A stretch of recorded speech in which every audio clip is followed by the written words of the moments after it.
పోలీసులు అరెస్ట్ చేస్తే మళ్ళీ దశ తెలంగాణ ఉద్యమం ఖమ్మం జైల్లో ముగిసిపోయి సారు చూసినాకి దోకానికి పోతే మళ్ళీ దశ తెలంగాణ ఉద్యమాన్ని మలుపులు ఇప్పిన శ్రీకాంతాచారి ఇలా టీఆర్ఎస్ అని గుర్తుకు రాడు. ఎందుకంటే ఆయన బీసీ బిడ్డ కాబట్టి. బడుగు బలహీన వర్గాలు ఉద్యమం చేయాలి, తగల పెట్టుకోవాలి, పెట్రోల్ పోసుకోవాలి, జైల్లో పోవాలి, లాఠీ దెబ్బలు తినాలి. కానీ మంత్రివర్గంలో సమానమైనటువంటి స్థానం కావాలి, నీ పక్కన నాకు కుర్చీ అంటే బూర నరసయ్య గౌడ్ ఇలా మాకు అవసరం లేదు. ఏమడిగిండు బూర నరసయ్య గౌడ్ గారు? జగదేవ్పూర్ నీ ఫామ్ హౌస్ లో సగం ఆస్తి రాజీయమన్నాడా? కేటీఆర్ రాసుకున్న కంపెనీలలో పావుల వాటా ఇవ్వమని అడిగిండా? అవకాశం ఉంటే భువనగిరి పార్లమెంట్ సభ్యునిగా చేసిన గతం లోపల చదువుకున్నవని ఓ డాక్టర్ ని బడుగు బలహీన వర్గాలకు రిప్రజెంట్ చేస్తా, వీలుంటే నాకు మునుగోడుకి ఇయ్యండ్రి, పోయినసారి చెల్లని రూపాయిని వెంటకుర్రి, వాడు ఊసుకుంట్లనా కూసుకుంట్లనా సొల్లుకుంట్లనా తెలుస్తలేదు, నన్ను పెడతాడని నా ముఖం చూసి ఓటేస్తాడు అని అడిగిండు. దానికి ఇంట్లోకి బయటికి పంపించారు. మాటలు చెప్పమంటే ఎట్లా చెప్తారో ఒకసారి ఆలోచించాలి. తెలంగాణ వచ్చిన తర్వాత కేసీఆర్ గారు అసెంబ్లీలో చెప్పిండు, బయట చెప్తే అబద్ధాలే చెప్తాడు ఆయన. నిండు శాసనసభలో చెప్పిండు. మొట్టమొదటిసారి ముఖ్యమంత్రి అయిన తర్వాత జూన్ 2014లో చంద్రశేఖరరావు గారు అసెంబ్లీలో ఒక మాట చెప్పిండు. తెలంగాణను ఎందుకు తెచ్చుకున్నాం, కొట్లాడి తెచ్చుకున్న ఈ తెలంగాణలో 185 మంది బీసీలు, ఎస్సీలు, ఎస్టీలు, బడుగు బలహీన వర్గాలకు సంబంధించినటువంటి ప్రజలు ఉంటారు. వీళ్ళందరికీ న్యాయం చేస్తేనే తెలంగాణకు న్యాయం చేసినట్టు అవుతుంది అని చెప్పిండు. ఈడున్న 119 కాదు, బయట ఉన్న అనేక మంది మేధావులు, జర్నలిస్టులు, వకీళ్లు, చదువుకున్న వాళ్ళందరినీ కలుపుకొని ఆయా వర్గాలను ఎట్లా అభివృద్ధి చేయాలనేది మేము ఆలోచించి ఒక గొప్ప నిర్ణయం తీసుకుంటాము అన్నాడు. తీసుకున్నాడు సారు. ఒక బీసీల లెక్కలే తీసుకుంటే బీసీలు తెలంగాణ రాష్ట్ర జనాభాలో 155 మంది బడుగు బలహీన వర్గాలకు సంబంధించిన కులాలు ఉంటాయి. అది కమ్మర, కుమ్మర, గీతన, చేనేతన, ఇంకెవర, గౌడన అన్ని కలుపుకుంటే తెలంగాణలో బీసీల జనాభా 55% ఉంటుంది. వచ్చిన తెలంగాణలో 18 మంది మంత్రులు ఉంటే బీసీలకు ఎన్ని మంత్రులు రావాలన్నా? ఎన్ని రావాలి? 18 ఎన్ని రావాలి? జనాభాలో 55 మంది ఉన్నాం, 155 మంది ఉన్నాం.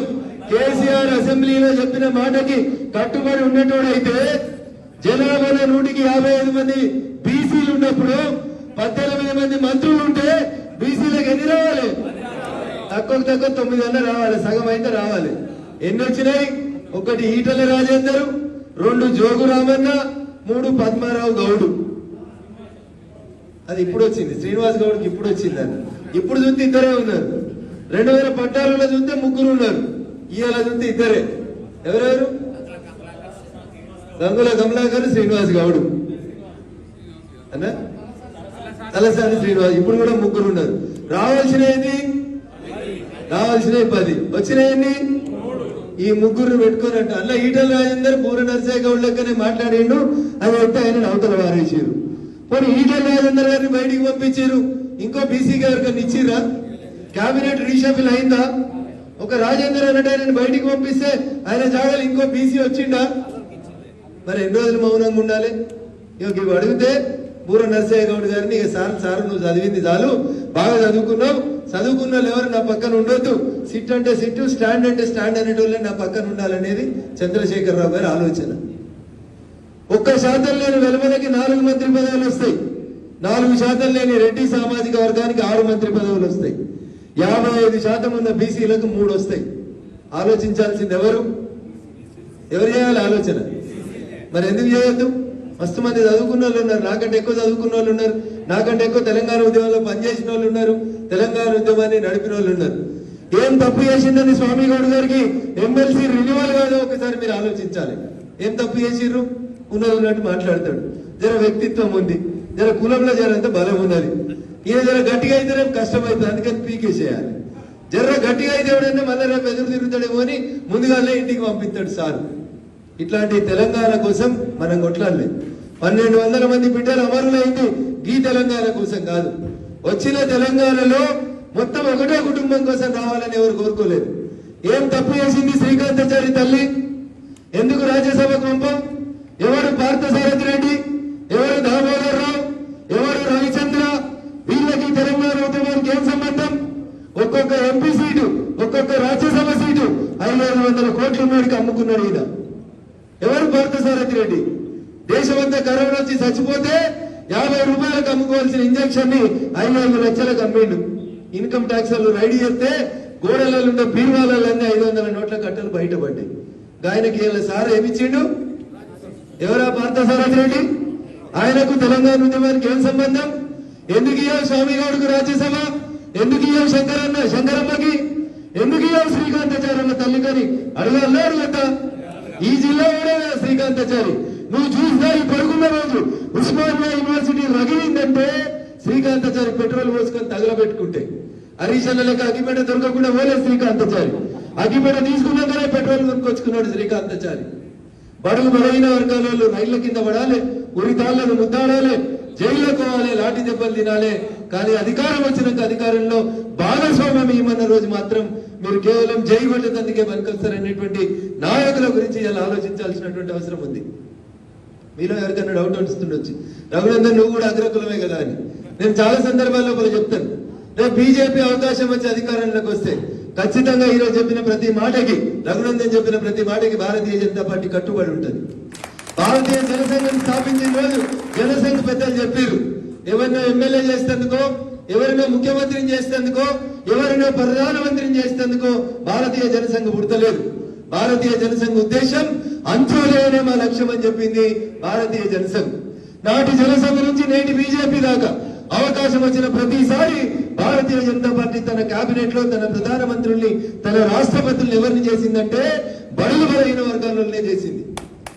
ఈ దేశానికి స్వతంత్రం వచ్చిన 7 దశాబ్దాల తర్వాత మొట్టమొదటిసారిగా భారతీయ జనతా పార్టీ ఒక బడుగు వర్గాలకు సంబంధించిన ఒక బీసీ బిడ్డ నరేంద్ర మోడీని దేశానికి ప్రధానమంత్రిని చెప్పింది. మాటలు చెప్పుడు కాదు, చేతలు చేసి చూపెట్టినటువంటి పార్టీ భారతీయ జనతా పార్టీ. బీజేపీకి అబ్సల్యూట్ మెజారిటీ వచ్చింది, అవకాశం వచ్చింది, ఒక రాష్ట్రపతిని చేసే అవకాశం వచ్చిన రోజు భారతీయ జనతా పార్టీ మొట్టమొదటిసారిగా ఒక మైనారిటీ వర్గానికి సంబంధించినటువంటి అబ్దుల్ కలాం గారిని ఈ దేశానికి రాష్ట్రపతిని చేసింది భారతీయ జనతా పార్టీ. రెండోసారి అబ్సల్యూట్ గా మెజారిటీ వచ్చి రాష్ట్రపతిని చేయాల్సినటువంటి అవకాశం వచ్చిన రోజు భారతీయ జనతా పార్టీ అవకాశం ఇచ్చింది, దళిత బిడ్డకు అవకాశం ఇచ్చింది, రామ్నాథ్ కోవింద్ గారిని దేశానికి రాష్ట్రపతిని చేసింది. మూడోసారి కూడా బీజేపీకి అవకాశం వస్తే ఒక గిరిజన బిడ్డ, ఒక ఆడపడుచు, నీ తొలి కేబినెట్ 5 ఏళ్లలో నువ్వు ఒక ఆడపడుచుకు మంత్రి పదవి ఇవ్వడం చేత గాని నువ్వెక్కడ అవకాశం వస్తే ఒక దళిత గిరిజన బిడ్డలు తీసుకొచ్చి రాష్ట్రపతులు చేస్తున్నటువంటి బీజేపీ ఎక్కడ? ఒకసారి మీరు దయచేసి ఆలోచించుకోవాలి. మా కిరణ్ చెప్తున్నాడు మా గౌడ సామాజిక వర్గం గురించి చెప్పన్నా అని చెప్తా ఉన్నాడు. నేను చెప్తుంది మొత్తం బీసీల గురించి చెప్తా ఉన్నా. భారతీయ జనతా పార్టీకి అవకాశం వచ్చిన రోజు నరేంద్ర మోడీ గారిని తీసుకొచ్చి అక్కడ ఫ్రంట్ ఫేస్ లో పెట్టినాం. రెండోసారి అవకాశం వస్తే కూడా నరేంద్ర మోడీ గారికి ఇచ్చింది పార్టీ, మూడోసారి వస్తే కూడా ఇంకొక బీసీ బిడ్డకే ఇస్తుంది.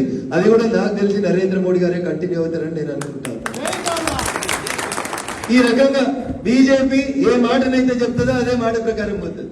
భవిష్యత్తులో తెలంగాణ రాష్ట్రంలో భారతీయ జనతా పార్టీ అధికారంలోకి వస్తే నేను చాలా స్పష్టంగా చెప్తా ఉన్నా, నాకున్న పరిమిత పరిజ్ఞానంతో చెప్తా ఉన్నా. ఒకవేళ నేను తప్పు చెప్తే మా పార్టీ పెద్దలు కరెక్ట్ చేస్తారు. 100% ఉన్న తెలంగాణ జనాభాలో ఉన్న బీసీలకి మాత్రమే ముఖ్యమంత్రి పదవి ఇవ్వాలని గట్టిగా రఘునందన్ రావే కొనిపిస్తాడు తప్ప నేను దాంట్లో శశపిచ్చలుకోవాల్సినటువంటి అవసరం లేదు. కాబట్టి అవకాశం వచ్చిన ప్రతి సందర్భంలో జనాభా దామాష ప్రకారం అది గౌడలైనా, గిరిజనులైనా, దళితులైనా, కుమ్మరులైనా, కమ్మరులైనా, నేతలైనా, గీతలైనా, ఎవరికైనా జనాభా దామాష ప్రతికారం డాక్టర్ బిఆర్ అంబేద్కర్ గారు రాసిన రాజ్యాంగం ప్రకారం అన్ని వర్గాలకు సముచిత స్థానం ఇస్తేనే కొత్తగా వచ్చినటువంటి తెలంగాణ రాష్ట్రంలో మనకందరికి లాభం జరుగుతుంది. సరే గీతా కార్మికులకు పెన్షన్ ఇచ్చినా అని చెప్పిండా, పైకి వెళ్ళి కింద పడితే మరి నిన్న మొన్న గిన్నెకి శ్రవణ్ ఫోన్ చేసింది నాకు. 3.5 గంటల సేపు షెడ్ మీద కార్మికుడు ఉంటే ఏం చేసింది నీ హైటెక్ ప్రభుత్వం? ఏడున్నది ప్రభుత్వం. 3 గంటల్లో గీతా కార్మికుడు చెట్టు మీద కిందికి వేలాడుతుంటే 5 గంటలు. ఏది షేరు కూడా ఎవరు వచ్చిర్రు? ఏది నీ ప్రభుత్వం? ఏది నీ మంత్రులు? ఏది ఏం చేసిర్రు సహాయం అనేది ఒకసారి ఆలోచించుకోవాలి. చచ్చిపోయిన తర్వాత దండేసి దండ పెట్టి పైసలు ఇవ్వమని అడుగుతలేదు. బతికున్నప్పుడు గీతా కార్మికుల కోసం ఒక కార్పొరేషన్ ఏర్పాటు చేయమని వచ్చింది. 8 ఏళ్ళ వచ్చింది ఆ కార్పొరేషన్. మా శ్రీనివాస్ గౌడ్ గారు వచ్చి తోడలు కొడతాడు. ఇప్పుడు గాల్లో తుపాకులు కూడా కాలుస్తున్నాడు లైసెన్స్ లేకుండా. ఏం చెప్తాడు ఆయన? నీరాను ఊర్లలో అమ్ముకుంటందుకు చేసినాం, హైదరాబాద్ కూడా తీసుకొచ్చి చేసినాము అని చెప్తాడు. అమ్ముతురా అన్న ఊర్లలో నీరా? అమ్ముతురా? మా సీనా నేను మాట్లాడమంటే మస్తు ముచ్చట ఇచ్చేస్తాడు. స్వామి గౌడ్ గారిని పక్కకు పెట్టాలనుకుంటే ఏం చేయాలి? శ్రీనివాస్ గౌడ్ ముందుకు తీసుకురావాలి. ఇది చంద్రశేఖరరావు గారి దుర్మార్గమైనటువంటి ఆలోచన. అందుకని దయచేసి ఒకసారి ఆలోచించండి. తెలంగాణ ఉద్యమం జరిగినప్పుడు సబ్బండ వర్ణాలు కొట్లాడితే కూడా తెలంగాణని చూసి ఢిల్లీ భయపడతలేదు. ఉద్యోగ సంఘాలని కదలాలనుకున్న రోజు నాటి ఉద్యోగ సంఘాల నాయకుడుకున్న స్వామి గౌడ్ గారిని ముంగట పెడితే పోలీసులు ఆయన ప్రాణానికి హాని తలపెడితే కూడా ఎత్తిన జెండా దించకుండా తెలంగాణ కోసం జై తెలంగాణ అని కొట్లాడినటువంటి స్వామి గౌడ్ గారికి తెలంగాణ రాష్ట్ర ప్రభుత్వం వచ్చినాక చంద్రశేఖరరావు గారు ఇచ్చిన విలువేందో మీరు గమనించింది. హాయ్ ఫ్రెండ్స్, మా టుడే టుమారో యూట్యూబ్ ఛానల్ చూస్తున్నందుకు చాలా థ్యాంక్స్. మరిన్ని లేటెస్ట్ వీడియోస్ కోసం వెంటనే సబ్స్క్రైబ్ చేయండి. అలాగే ఈ బెల్ ని కూడా రింగ్ చేసేయండి. మా నోటిఫికేషన్స్ అన్ని మీ మొబైల్లో వస్తాయి. అలాగే మా వీడియోస్ మీకు నచ్చితే లైక్ చేయండి, షేర్ చేయండి, నచ్చకపోతే కామెంట్ చేయండి.